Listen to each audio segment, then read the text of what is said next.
Salut à tous, c'est Otakult, on se retrouve pour un nouvel épisode d'Ota Perso, l'émission qui met en lumière des personnages marquants de différentes séries.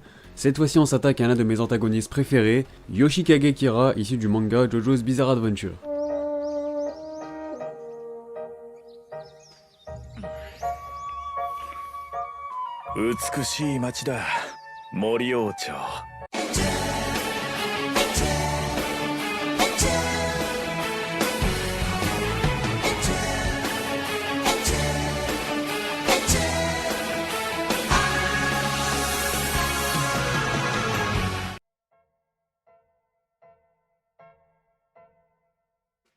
Comme toujours, je rappelle qu'il ne s'agit pas de vous donner mon avis sur la série, ça je l'ai déjà fait dans un Ota Break, je vous mets la vidéo en description.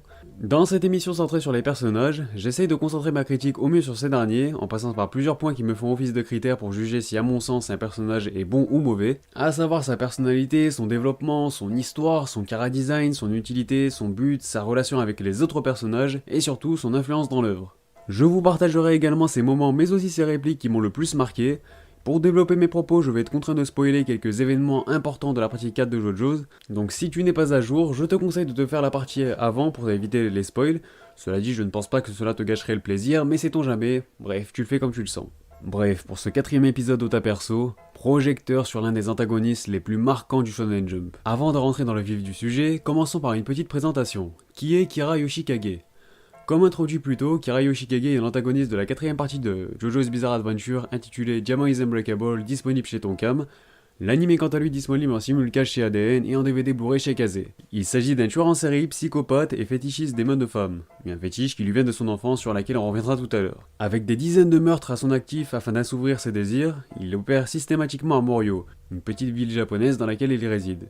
Ses victimes sont toujours des jeunes femmes résidant dans les alentours de la ville. Ne vivant que pour commettre des meurtres mais désirant tout de même vivre une vie paisible, il ferait n'importe quoi pour préserver la tranquillité et son quotidien qu'il juge banal. Une subtilité que je juge extrêmement intéressante, mais encore une fois, on aura l'occasion de s'y attarder dans cette vidéo. Malheureusement pour lui, sa petite vie idyllique sera réduite à néant par Josuke Higashikata et sa bande, à savoir les protagonistes de la saga. Mais pour comprendre en quoi ce personnage se révèle bien plus complexe qu'il n'y paraît, revenons sur ses origines et plus précisément sur son enfance difficile avant même que l'histoire de Diamond is Unbreakable ne débute.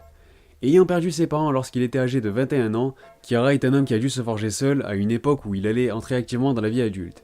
Si on peut penser que c'est précisément l'élément déclencheur de son traumatisme et de la naissance de son fétiche peu commun, il n'en est rien puisqu'il nous l'a révélé lui-même. Son fétiche pour les mains a débuté durant son enfance en regardant pour la première fois un tableau de la Joconde et selon ses paroles, elle lui aurait provoqué une érection. C'est au lycée qu'il va commettre son premier meurtre, une victime que l'on connaît bien puisqu'il s'agit de Reimi Sugimoto, une des principales protagonistes de l'histoire. Il tuera toute sa famille jusqu'au chien. Un événement également lié à la naissance de son stand puisque son père l'avait transpercé avec une flèche dans l'espoir d'effacer toutes les preuves lorsqu'il avait pris connaissance des meurtres de son fils. Une volonté que partageait naturellement Kira, ne souhaitant laisser aucune preuve de ses crimes, cette volonté donna naissance à Killer Queen. Un stand qui a la capacité de faire exploser ses victimes sans laisser aucune trace. Son stand désintègre alors les jeunes femmes qu'il prend pour cible, en prenant soin de ne laisser qu'une main qui tiendra compagnie à Kira, laissant au passage penser que les victimes aient tout simplement disparu.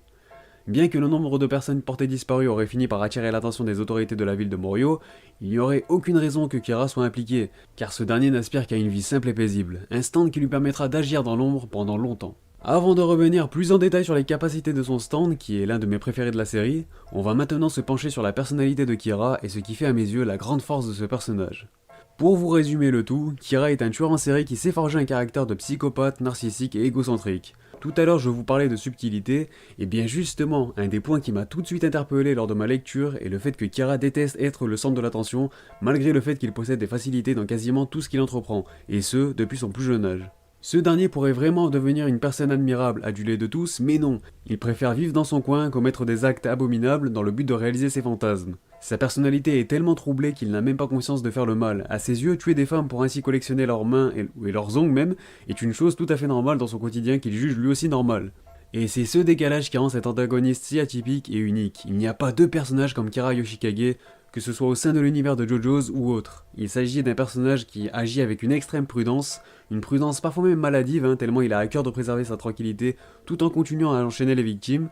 De ce fait, le voir confronté au protagoniste est juste excellent, le type finit par être mis dans la lumière alors qu'il a toujours vécu dans l'ombre jusque-là. Kira se révèle également très intelligent et méthodique, ne prenant quasiment jamais de décisions qui pourraient le nuire, tout simplement. Il a presque toujours un recul suffisant pour se sortir de n'importe quelle situation qui pourrait compromettre sa tranquillité. Et oui, je dis presque, puisque forcément sa seule erreur causera sa perte, ça reste l'antagoniste de l'histoire et non le protagoniste malheureusement pour lui. J'en viens justement à son apparence, un chara-design inspiré du chanteur David Bowie, pour la petite anecdote.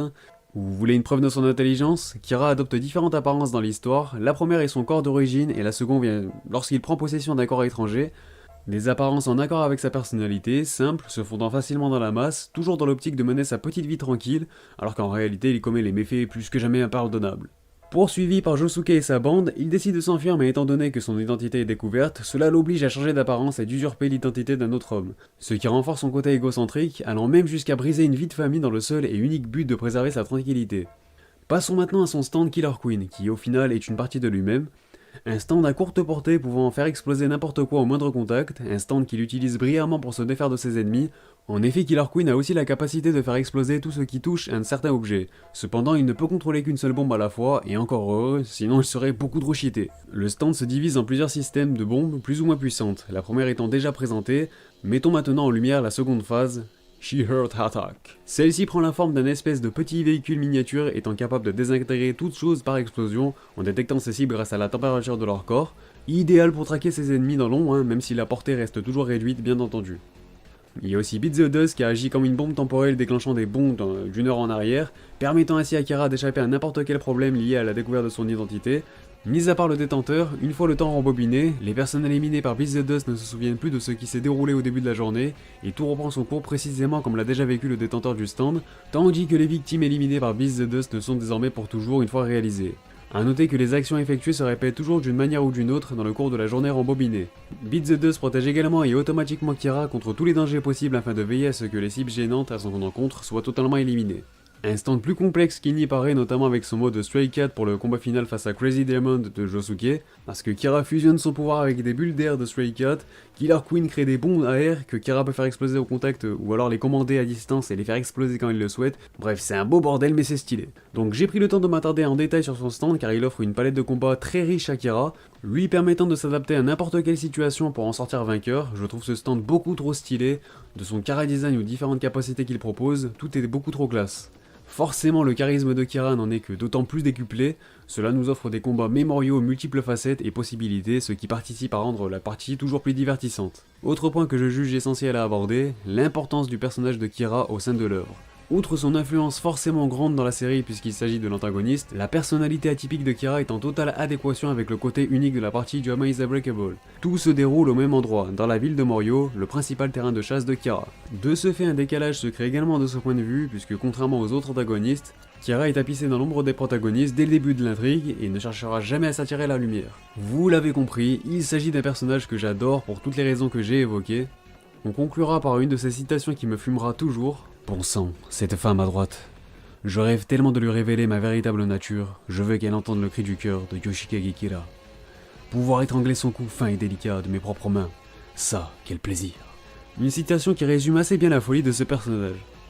Encore une fois, on parle d'une série qui a vu naître des tas de personnages excellents, on en mettra assurément d'autres en avant. Pour la prochaine fois, il y aura du hippo au programme. Je vous invite également à vous abonner si ce n'est pas déjà fait pour ne pas manquer les prochaines vidéos. Vous pouvez aussi me retrouver sur Twitter, Insta, Discord ou encore me soutenir sur YouTube, vous connaissez les bails. Enfin bref, sur ce, portez-vous bien et quant à moi je vous dis à très bientôt pour de prochaines vidéos. Sur ce, on se reverra.